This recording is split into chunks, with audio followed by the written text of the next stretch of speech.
Donc voilà, celui-ci, la selle est retournée, donc ça veut dire qu'on ne doit pas le prendre, enfin en tout cas qu'il est en mauvais état, et on voit en effet que la roue est crevée. Des roues crevées, mais aussi des chaînes cassées, des paniers arrachés ou même des cadres tordus. Depuis leur mise en circulation il y a 2 ans, les 20 600 Vélib du parc parisien en voient de toutes les couleurs. Là j'ai eu de la chance, tout à l'heure j'en ai pris un au hasard, ça a fonctionné. Mais sinon la plupart du temps il faut essayer, faire 2-3 essais. Il manque la chaîne, ou il y a un problème au niveau de la selle, ou il peut y avoir tout un tas de problèmes. Milieu de matinée au pied de la Tour Eiffel. La péniche atelier Jean-Claude Decaux fait ici une de ses 11 escales quotidiennes en bord de Seine.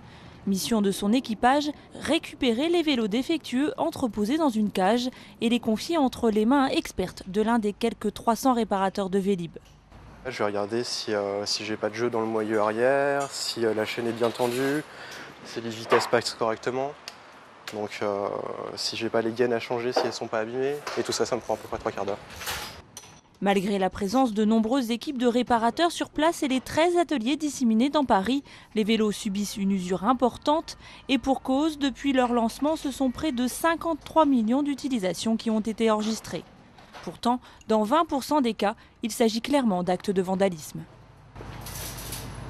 Ce sur quoi on est un peu en décalage, très clairement, c'est sur ces actes de malveillance qui sont trop importants, qui sont plus importants que ce qu'on avait prévu. Pour tenter de diminuer la facture, dont le montant reste un secret professionnel, le Vélib va être renforcé et tant pis s'il prend encore du poids, c'est aussi cela le coût du succès.